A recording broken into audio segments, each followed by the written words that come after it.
Madame, Monsieur, bonsoir. Bienvenue dans cette édition du 19h. Vous êtes sur Al 4 News à la une de l'actualité de ce jeudi 23 décembre.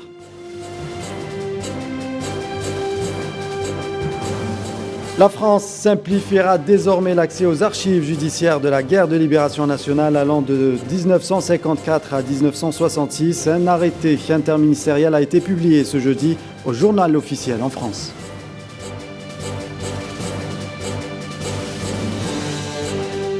Mali, dans un entretien télévisé, le ministre des Affaires étrangères et de la coopération internationale Abdoulaye Diop a rappelé que Bamako tenait au respect de sa souveraineté. Il est également revenu sur les dernières décisions de la CEDEAO.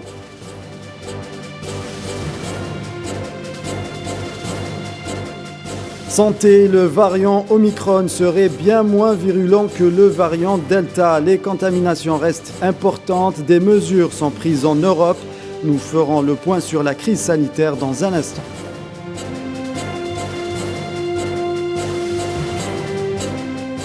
Et puis de la culture pour clore cette édition, nous allons parler musique et rail, ce chant populaire algérien au style bien particulier.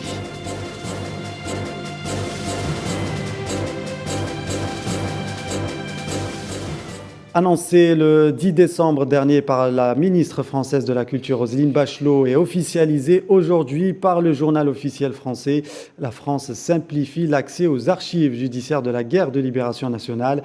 Un arrêté ministériel a été publié ce jeudi permettant d'ouvrir les archives judiciaires françaises en relation avec la guerre de libération nationale entre 1954 et 1966, avec 15 ans d'avance sur le calendrier. Les détails avec Safouane Ben Sabri.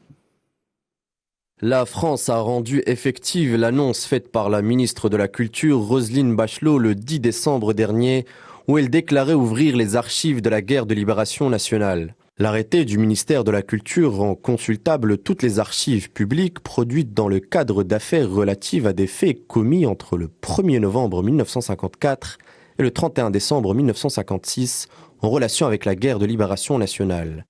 Il est cependant à noter que ces archives étant celles de la gendarmerie et de la police, elles ne relatent en l'occurrence pas toutes les actions militaires menées par la France durant la période coloniale. Ce sont donc des archives qui concernent des individus.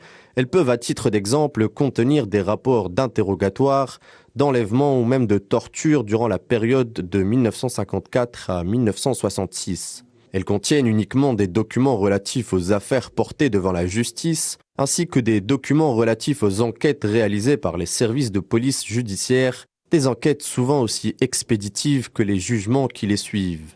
Consulter ces archives pourrait permettre aux historiens d'effectuer le travail de mémoire en suspens depuis plus de 60 ans et aux familles des victimes de faire le deuil de leurs proches partis souvent dans des circonstances inconnues. Une chose est sûre, l'histoire complète et impartiale du long chapitre de la colonisation n'a pas encore été écrite. Elle dépend notamment de la volonté de la France à écrire son histoire en toute transparence. Et justement, à ce sujet, nous vous proposons d'écouter l'analyse de Fabrice Richiputi, historien français qui a répondu aux questions de Sofiane Barodi. Bien sûr, il y a aussi un contexte politique, international et national. Je n'ai pas besoin de vous rappeler la montée des tensions qui a été occasionnée par les déclarations d'Emmanuel Macron sur l'inexistence de la nation algérienne, la comparaison entre la domination ottomane et la colonisation française, etc. La décision de annoncée par Mme Bachelot relève probablement d'un souci de détendre quelque peu l'atmosphère. Je ne sais pas si c'est de nature à détendre grand-chose. Bon, je suis pas le mieux placé pour le dire, puisque à ma connaissance, on en parlera peut-être après, l'État algérien réclame qu'on lui restitue les archives coloniales le concernant. Bon, ce qui n'est pas du tout ce qui est fait.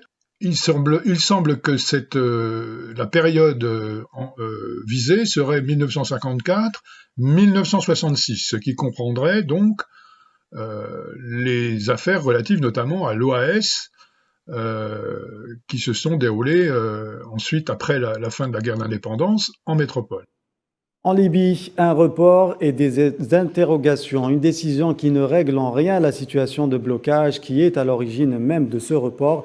De l'avis des observateurs, le mois de prolongation est largement insuffisant. Beaucoup plus de temps serait nécessaire pour réellement aplanir les dissensions en Libye. Leïla Gertal. Après le report très prévisible, voire attendu des élections, quel sera l'avenir politique de ce pays? Et qu'est-ce qui atteint les instances politiques et administratives mises en place après l'annonce de ce report? La Haute Commission nationale électorale a dissous son comité de direction à moins de 2 jours de l'échéance électorale. Elle qui ne s'est toujours pas résolue à valider la liste définitive des candidats. Une étape hautement importante et périlleuse pour ces élections. Avec ce report, moultes instances n'auront plus leur raison d'être, notamment le gouvernement de Dbeïba, qui gère les affaires courantes du pays, mais dont la tâche principale est avant tout d'assister la période de transition et de mener les élections à bon port, ce qui est loin d'être le cas. Alors, qu'est-ce qui a bloqué? N'y avait-il pas suffisamment de volonté politique et internationale pour délivrer la Libye du spectre de l'anarchie dans lequel il est plongé, ou cette date du 24 décembre était-elle une erreur de calcul? La réponse ne semble pas aussi évidente car en politique, il existe très peu d'erreurs de calcul. Ce report d'1 mois cache des enjeux ambigus mais ne résout pas l'essentiel des obstacles sur le terrain. En l'occurrence, les troupes étrangères et les milices dans l'évacuation a du mal à se faire. Les différents acteurs locaux et étrangers poursuivent leur lobbying pour valider ou invalider certains candidats, à commencer par Saif el-Islam al-Kadhafi, dont le retour indispose fortement certaines puissances occidentales, les États-Unis à leur tête. Ce report ajourne de facto le règlement de la crise prévue après les présidentielles, hypothèque le rendez-vous du dialogue interlibyen et met à jour les opportunismes politiques en Libye qui ne savent nager que dans des eaux troubles d'un statu quo déplorable. De nouvelles attaques contre des positions des forces d'occupation marocaines ont été menées par les unités de l'armée populaire de libération sahraoui dans différents points du mur de la Honte, selon le communiqué rapporté par l'agence de presse sahraoui. Les unités de l'APLS ont mené des attaques ciblant des retranchements des forces d'occupation marocaines dans les régions de Laqad, Sabra, Tnouchent et Dekna. En Tunisie, l'ancien président Mohamed Mansouf Marzouki a été condamné à 4 ans de prison par contumace. Le tribunal de Tunis a rendu cette décision en première instance hier, condamnant l'ancien président avec exécution immédiate pour atteinte à la sécurité extérieure de l'État en établissant des contacts avec des agents d'un pays étranger dans le but ou les résultats étant de nuire à la position diplomatique de la Tunisie. Au début du mois de novembre, la justice tunisienne a lancé un mandat d'arrêt international contre Marzouki en raison de ses déclarations dans lesquelles il affirmait avoir cherché à faire annuler la tenue du sommet de la francophonie en Tunisie à la fin de cette année. Exilé au Burkina Faso depuis 11 ans, l'ancien président de la transition Moussa Dadi Camara est retourné en Guinée. À son arrivée à l'aéroport et lors d'un point de presse, Dadis Camara s'est dit prêt à répondre à la justice concernant les événements du 28 septembre 2009. Récit de Amin Touta. Première apparition depuis plus d'une décennie d'exil. Moussa Dadis Camara retourne en Guinée et à peine arrivé, l'ancien président de la transition s'est montré coopérant envers la justice concernant l'affaire des événements du 28 septembre 2009. À dire ma part de vérité dans ce dossier du 28 septembre et prêt à me mettre à la disposition de la justice. Camara et d'autres officiers sont suspectés dans ces faits lorsque les forces de sécurité ont ciblé des manifestants rassemblés au stade de la capitale et protestant contre son intention de briguer un nouveau mandat présidentiel. Pour rappel, Moussa Dadis Camara a quitté la Guinée à la fin 2009 après avoir été victime d'une tentative d'assassinat. L'ancien chef de l'État a été conduit au Burkina Faso où il vit depuis plus de 10 ans. Après son départ, le pays a connu des élections générales qui ont propulsé Alpha Condé au pouvoir de 2010 jusqu'en 2021. Et dans un entretien accordé à la télévision malienne, le ministre des Affaires étrangères et de la coopération internationale Abdoulaye Diop est revenu sur plusieurs points. Il a à cette occasion rappelé que Bamako tenait au respect de sa souveraineté. Il est également revenu sur le dernier sommet de la CEDEAO où il a clarifié le souhait de Bamako d'éviter plus de sanctions. Retour sur la situation avec Sofiane Barouti. Le chef de la diplomatie malienne est revenu dans un entretien télévisé sur les principaux axes de l'action du gouvernement de transition dirigé par le colonel Assimi Goïta. À ce propos, il a abordé la situation tendue avec la CEDEAO, Communauté économique des États d'Afrique de l'Ouest, qui a imposé des sanctions au Mali.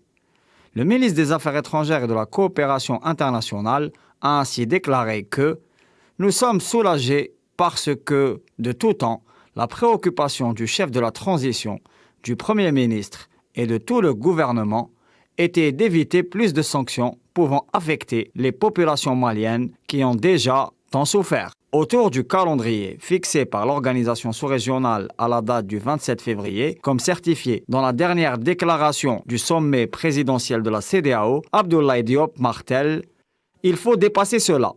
L'objectif aujourd'hui, c'est de pouvoir travailler à un calendrier alternatif. » En effet, l'échéance fixée suscite la circonspection des autorités de la transition à Bamako, qui estiment que les conditions sécuritaires délicates que traverse le pays, conjuguées à des événements imprévus ou des contraintes objectives, ne permettent pas l'organisation d'élections à cette date.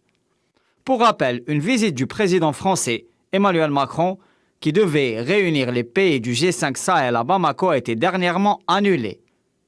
Le pays et la région en général sont traversés par un grand mouvement populaire contre la présence militaire étrangère et le gouvernement de la transition malien aspire à diversifier les partenaires pour la lutte contre le terrorisme et l'optimisation de l'effort de développement. La Chine, la Turquie et surtout la Russie sont en position favorable dans cette perspective.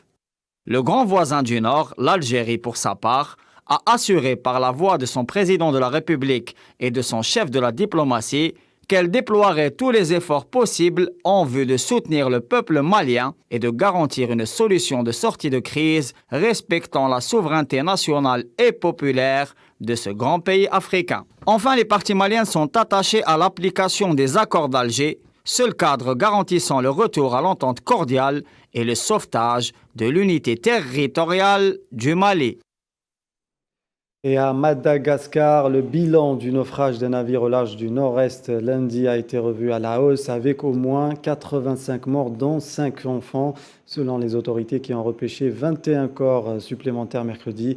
Le bateau transportait 138 passagers. Ils étaient entassés sur un embarcadère en bois. L'autorité portuaire affirme que le bateau était destiné au transport de marchandises. Il n'était pas autorisé à embarquer des passagers. Et ce crime, une nouvelle fois en Cisjordanie occupée, un Palestinien a été abattu par des soldats sionistes. Le meurtre a eu lieu dans un camp de réfugiés à Ramallah. L'armée sioniste l'accuse d'avoir ouvert le feu sur un véhicule de soldats. Plus de 475 000 colons israéliens habitent aujourd'hui en Cisjordanie occupée, territoire où vivent 2,8 millions de Palestiniens. Santé à présent, serait-on en train d'assister à la fin de la pandémie mondiale? Le variant Omicron, bien qu'il soit beaucoup plus contagieux que le variant Delta, il serait toutefois bien moins virulent que le variant Delta. Selon les résultats de 2 nouvelles études, les personnes contaminées par Omicron auraient donc 40% moins de risques d'être hospitalisées avec des formes graves du Covid. Neila Ithamoud. Les bonnes nouvelles sont rares en ces temps où la planète traverse un nouveau pic pandémique. 2 études scientifiques menées en parallèle sur 2 continents, Afrique et Europe, se sont penchées sur les premières données médicales concernant le variant Omicron. Ces dernières suggèrent qu'il serait bien moins virulent que le variant Delta. Une analyse de l'équipe d'intervention Covid-19 de l'Imperial College London a estimé les risques d'hospitalisation pour les cas d'Omicron en Angleterre. Et elle a trouvé que les personnes infectées par le variant Omicron sont environ 20% moins susceptibles d'aller à l'hôpital que celles infectées par le variant Delta et 40% moins susceptibles d'être hospitalisées. Cela veut dire que les personnes contaminées par Omicron ont moins de risques de se retrouver à l'hôpital avec des formes graves du Covid. Même si les données des 2 études sont encore préliminaires, en gros, il y a de l'espoir que nous échappions pour une fois au pire des scénarios. Les jeunes sont beaucoup moins susceptibles de développer des cas graves de Covid-19. C'est ce qu'a approuvé une étude distincte menée par des scientifiques de l'université d'Édimbourg et d'autres experts. Cette étude a suggéré que le risque d'hospitalisation était 66% inférieur avec Omicron qu'avec Delta. Mais elle a également souligné que les 24 000 cas d'Omicron en Écosse concernaient principalement les jeunes adultes âgés de 20 à 39 ans. La médecine de l'Institut national des maladies transmissibles en Afrique du Sud explique que la moindre sévérité d'Omicron tient aussi au fait que nos corps ont appris à se défendre grâce à la réponse immunitaire forgée par les précédentes contaminations et aussi par l'effet des vaccins. Et justement, face à la hausse importante des cas de contamination Covid-19, le gouvernement espagnol a décidé de resserrer la vis. Le port du masque sera de nouveau obligatoire à l'extérieur. Mohamed Amina Berkan. Bruit de casserole dans les rues de Madrid pour dénoncer la gestion de la pandémie Covid-19. Et face à cette montée populaire, le gouvernement espagnol a décidé de rendre désormais le port du masque à l'extérieur obligatoire. Alors que le nombre de cas de Covid-19 explose et a même atteint un record de près de 50 000 cas en 24 heures, le texte ne précise pas quand prendra effet cette mesure, mais un conseil des ministres extraordinaire a été convoqué pour ce jeudi pour approuver ce décret-loi afin que le port du masque en plein air soit effectif pour Noël, qui donne toujours lieu à des rassemblements importants. L'Espagne, une des championnes mondiales de la vaccination, a enregistré mardi un record national de 49 823 nouveaux cas de Covid-19 en 24 heures et le variant Omicron, plus contagieux, constitue désormais presque la moitié des nouveaux cas d'après le ministère de la Santé. L'incidence était mardi de 695 cas pour 100 000 habitants en 14 jours, soit un chiffre près de 4 fois supérieur à ce qu'il était le 1er décembre. Depuis le début de la pandémie, le total des cas dépassait désormais les 5,5 millions de cas et celui des morts approche les 89 000 dans un pays qui compte près de 47 millions d'habitants. Depuis quelques semaines, plusieurs régions d'Espagne réclamaient un durcissement des mesures sanitaires. Certaines, comme la Catalogne, demandent même un retour de restrictions plus drastiques comme le couvre-feu. L'Espagne figure parmi les pays qui vaccinent le plus avec 89,7% des plus de 12 ans totalement vaccinés. Le pays a aussi été parmi les premiers en Europe à lancer cette fin d'année la vaccination des 50 ans. Et au Canada, 6 membres de l'entourage professionnel du Premier ministre Justin Trudeau ont été touchés par le Covid-19. Trudeau a précisé lors d'une conférence de presse virtuelle qu'il n'a pas été infecté. Il a également annoncé l'élargissement de l'accès à la prestation canadienne aux travailleurs en cas de confinement. En plus de l'entourage du Premier ministre fédéral, c'est la chef de la diplomatie canadienne, Mélanie Joly, qui avait annoncé mardi s'être placée en isolement après avoir été testée positive au Covid-19. Après les vaccins, place aux pilules administrées aux personnes infectées par le Covid-19. Son nom, Paxlovid, conçu par les laboratoires Pfizer, convaincu par les essais cliniques réalisés sur plus de 2200 personnes. Aucun décès en enregistré. L'Agence américaine des médicaments a donné son feu vert, puis ce triste record pour le Royaume-Uni. Plus de 100 000 cas de Covid-19 ont été enregistrés en l'espace de 24 heures. Le variant Omicron sévit durement. Pour Boris Johnson, l'exercice d'équilibriste est compliqué entre la communauté scientifique, qui l'appelle à durcir les restrictions, et son propre camp politique conservateur de plus en plus hostile à ces mesures jugées liberticides. Et cette histoire étonnante en Belgique, un homme a été arrêté alors qu'il s'apprêtait à recevoir sa 9e dose de vaccin contre le Covid-19. L'homme se présentait à chaque fois avec une carte d'identité différente et recevait des doses de vaccin. Il est soupçonné d'avoir reçu de l'argent afin de se faire vacciner à la place d'autres personnes pour leur octroyer le fameux pass sanitaire. Une plainte a été déposée contre l'homme en question ainsi que contre les personnes à la place de qui il recevait les injections. Et la crise sanitaire n'aura pas fini d'impacter les grands rendez-vous économiques dans le monde. C'est le Consumer Electronics Show à Las Vegas aux États-Unis qui s'en voit impacter. Plusieurs grandes entreprises et chefs d'entreprise ont annoncé réduire, voire annuler leur présence en raison du variant Omicron. Iman Merat. Consumer Electronics Show, le plus important rendez-vous de l'électronique et des technologies de Las Vegas, devait faire son grand retour en présentiel en janvier 2022. Cependant, plusieurs grandes entreprises et chefs d'entreprise ont annoncé réduire, voire annuler leur présence en raison du variant Omicron. 2 jours réservés aux médias devraient précéder sa tenue le 5 et le 8 janvier prochain.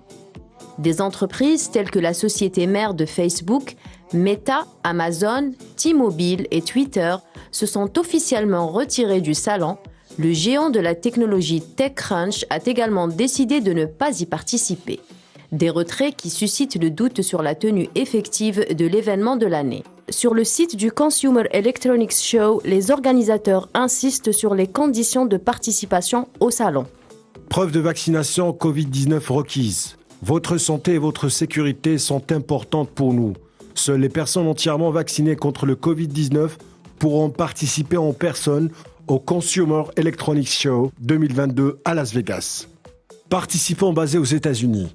Le CES s'est associé à Clear Health Pass pour fournir une preuve de vaccination rapide et facile aux participants basés aux États-Unis. Pour une entrée la plus efficace possible dans le CES, tous les inscrits doivent s'inscrire à Clear et remplir leur preuve de vaccination Covid-19 dès que possible, mais au moins 24 heures avant d'arriver au point de retrait des badges. Pour rappel, le Forum économique mondial qui devait se tenir du 17 au 21 janvier à Davos en Suisse a quant à lui été reporté selon les organisateurs à titre préventif. Le virtuel planera-t-il une nouvelle fois sur le Consumer Electronics Show? Rien n'est encore annoncé. L'énergie, elle aussi victime de la pandémie, l'Europe se retrouve face au défi de la flambée des prix de l'énergie. Les tarifs du gaz sur les marchés internationaux ont quadruplé depuis avril, un choc pour les ménages et les entreprises. Cette nouvelle situation qui touche l'ensemble des sources d'énergie risque de s'installer dans la durée. En Espagne, les factures d'électricité ont augmenté de 37% en un an. En Italie, l'annonce début septembre d'une hausse vertigineuse des factures pour le trimestre suivant, plus 30% pour le gaz et 40% pour l'électricité, a soulevé de grosses inquiétudes. Russie, le président russe Vladimir Poutine a tenu sa traditionnelle conférence de presse de fin d'année ce jeudi. Il était bien évidemment question des tensions autour de l'Ukraine. Poutine, qui d'ailleurs s'est dit surpris que l'Occident ait demandé des garanties de sécurité à la Russie, alors que l'OTAN n'a cessé de s'étendre à l'Est, avant d'ajouter que c'est à l'Occident de fournir des garanties de sécurité et non pas à la Russie. On va parler du crash du vol MH17 de la Malaysia Airlines. Les procureurs néerlandais ont requis la prison à vie contre les 4 hommes poursuivis pour ce crash qui survolait l'est de l'Ukraine en 2014, les accusant du meurtre des 298 personnes à son bord. Aucun des suspects n'a assisté au procès qui a démarré en mars 2020. Aux Pays-Bas, les proches des victimes ont applaudi les peines demandées. Le procès se poursuivra en mars 2022 avec l'exposé de la défense. Et la Commission européenne a lancé ce mercredi 22 décembre une procédure d'infraction contre la Pologne. Cette décision intervient à la suite d'arrêts du tribunal constitutionnel polonais contestant la primauté du droit européen. La décision a été aussitôt fustigée par Varsovie. Les détails avec Sohila Akilal. Le torchon brûle entre l'Union européenne et la Pologne. Ce 22 décembre, une procédure d'infraction a été lancée par la Commission européenne à l'encontre de la Pologne à la suite d'arrêts rendus en octobre dernier par le tribunal constitutionnel polonais. Arrêt qui conteste la primauté du droit européen et l'autorité de la Cour de justice de l'Union européenne. Nous considérons que cette jurisprudence a violé les principes généraux d'autonomie, de primauté, d'efficacité et d'application uniforme du droit de l'Union et les arrêtés contraignants de la Cour de justice. Nous considérons également que le tribunal constitutionnel ne répond plus aux exigences d'un tribunal indépendant et impartial établis par la loi. Un courrier a été adressé au gouvernement polonais qui a 2 mois pour répondre. La procédure d'infraction peut conduire à une saisine de la Cour de justice de l'Union européenne et peut aller jusqu'à des sanctions financières. Le Premier ministre polonais Mateusz Morawiecki a lui dénoncé la tendance au développement du centralisme démocratique de Bruxelles qui progresse, mais dit-il, il faut y mettre un terme. Il a par ailleurs assuré que le tribunal constitutionnel polonais répondait à toutes les exigences d'indépendance. La Pologne a déjà été condamnée par la justice européenne le 27 octobre dernier à 1 million d'euros par jour pour faire cesser le fonctionnement de la controversée chambre disciplinaire de la Cour suprême. Pendant ce temps, la population polonaise organise des manifestations pour exprimer son inquiétude vis-à-vis de cette situation et son refus d'un éventuel Polexit. Et selon l'Union européenne, les négociations sur l'accord nucléaire iranien reprendront lundi 27 décembre dans la capitale autrichienne Vienne. Le coordinateur européen Enrique Mora a souligné l'importance d'accélérer le processus des négociations pour sauver l'accord de 2015. Pour rappel, les États-Unis est impliqué indirectement dans les pourparlers avec Téhéran, et ce depuis le retrait de Washington de l'accord en 2018. L'ex-président américain Donald Trump tiendra une conférence de presse 1 an après l'assaut du Capitole. Il s'exprimera le 6 janvier, jour du premier anniversaire de l'assaut mené contre le Capitole par ses partisans, alors qu'il continue de déclarer que l'élection présidentielle lui a été volée. Dans un communiqué, le milliardaire républicain a maintenu ses critiques contre la commission parlementaire chargée de l'enquête sur cette attaque en l'accusant d'être extrêmement biaisé. Il multiplie les recours en justice, pour le moment infructueux. Le Conseil de l'ONU a adopté à l'unanimité une résolution proposée par les États-Unis pour faciliter pendant 1 an l'aide humanitaire à l'Afghanistan. La résolution stipule que le paiement de fonds d'avoirs financiers comme la fourniture de biens et services nécessaires pour répondre aux besoins humains fondamentaux en Afghanistan sont autorisés et ne constituent pas une violation des sanctions imposées à des personnes et entités liées aux talibans. Les talibans saluent un bon pas en avant, espérant la levée prochaine des autres sanctions. Économie à présent, finance, signature aujourd'hui de la convention relative au lancement officiel de l'interopérabilité entre les plateformes Dahabia d'Algérie Post et CIB, des banques dédiées au paiement électronique, en présence du Premier ministre des Finances, Ayman Ben Abdelrahman. Les détails avec Khair Denbtash. Poursuivre les efforts de dématérialisation des moyens de paiement en Algérie au profit d'une économie plus moderne, libérer des entraves de la bureaucratie. Algérie Post, le GIE Monétique et la SATIM ont signé l'accord qui scelle l'interopérabilité entre les 2 plateformes financières, Dahabia et CIB, en présence du Premier ministre, ministre des Finances, Ayman Ben Abdelrahman. Le chef du gouvernement a incité tous les protagonistes du secteur concernés par le développement des systèmes de paiement en ligne à redoubler d'efforts afin d'atteindre un double objectif: le projet d'intégration financière et la réduction du recours à la monnaie fiduciaire. À cette occasion qui est considérée comme une étape importante parmi tant d'autres, une étape qui concrétise les recommandations du président de la République dans la réforme bancaire et monétaire. Au 2e semestre, le gouvernement a axé son travail sur la redynamisation de l'économie nationale et ainsi l'adoption de la réduction de l'utilisation de la liquidité et veiller aux consignes de sécurité et flexibilité en encourageant l'utilisation des différents modes de paiements électroniques. En 2021, le nombre de transactions financières dématérialisées réalisées en Algérie a fait un bond de 220%, avec quelques 2 millions d'opérations pour un montant global qui s'élève à 15 milliards de dinars. Des indicateurs encourageants qui laissent présager d'un engouement plus large autour de la généralisation des moyens de paiement par carte. Le gouvernement, qui entend surfer sur cette dynamique positive, s'est fixé l'objectif de porter le nombre de cartes Dahabia et CIB à quelques 16 millions d'unités à l'horizon 2024. Nous travaillons en collaboration avec tous les acteurs du secteur afin de lever toutes les barrières systémiques ou technologiques, en vue de renforcer, diversifier et généraliser les infrastructures et moyens de paiement en ligne.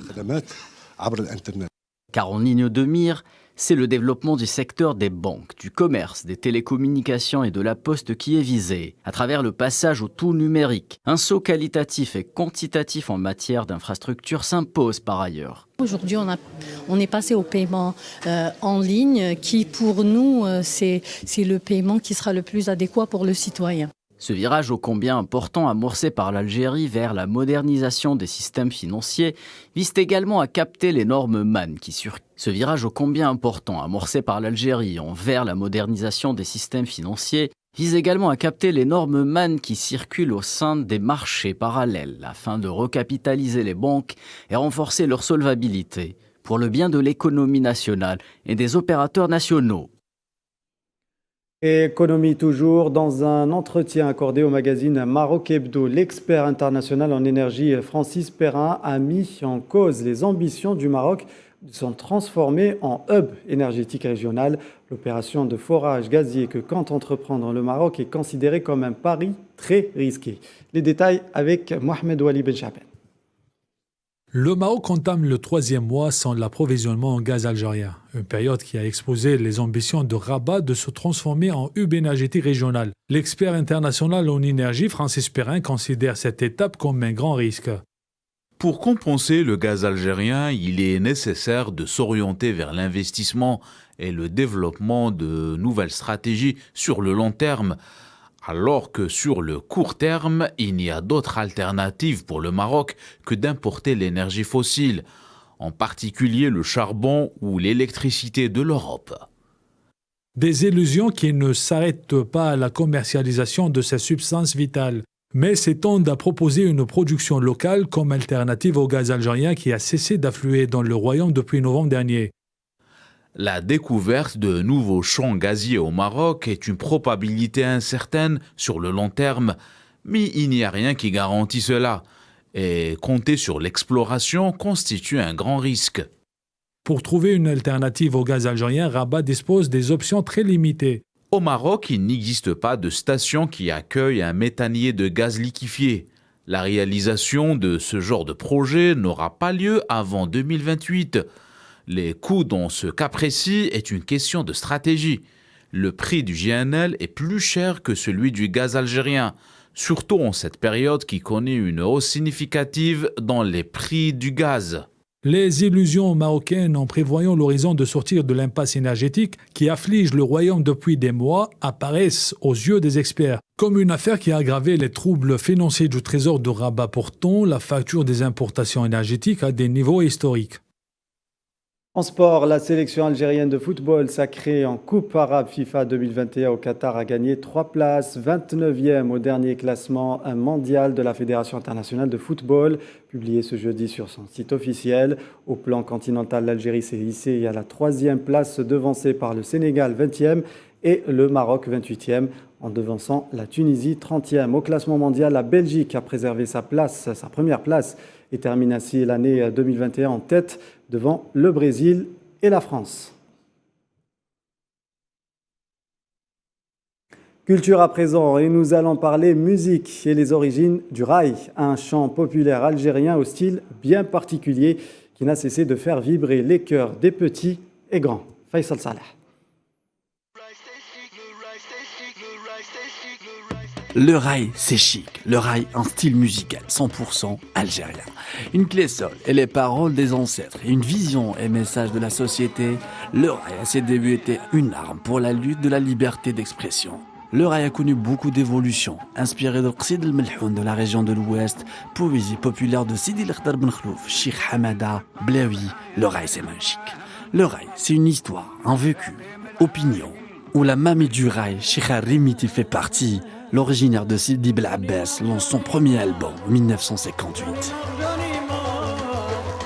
Le raï, c'est des titres inédits. Ahmed Wahbi qui décrit nous au rang.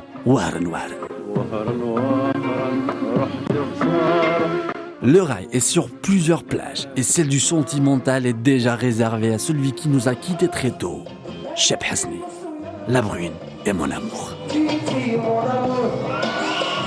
Le rail a connu une nouvelle dimension. Aux années 80, Fadela Sahraoui, le travail de Cheb Khaled avec Safi Boutella, le rail est devenu international. Et le king Cheb Khaled continue sa conquête et fait danser la planète sur la musique et la chanson algérienne. Didi, La Kamel ou encore Aïcha, repris par des artistes confirmés. Et à la fin, c'est la vie. L'Algérien a fait l'ouverture de la Coupe du Monde 2010, sans oublier le trio d'un 2-3 soleil composé de Khaled, Fodel, Rachid Taha. Le dernier était juste immense au terme de musique et il fait le rock en rail. Le rail c'est Raina Rail, le rail c'est l'Arbidida. Le rail est juste une musique ou une chanson qui s'adapte à tous les moods, la fatigue, l'amour, l'échec, le mariage, la défaite, la réussite. Le rail, c'est la vie, son berceau et l'Algérie. Voilà, c'est la fin de ce 19h. Merci de nous avoir suivis. Tout de suite, un point météo présenté par Amel Amziane Zitouni. Excellent week-end à tous. Bonne suite des programmes sur Al24 News. À demain.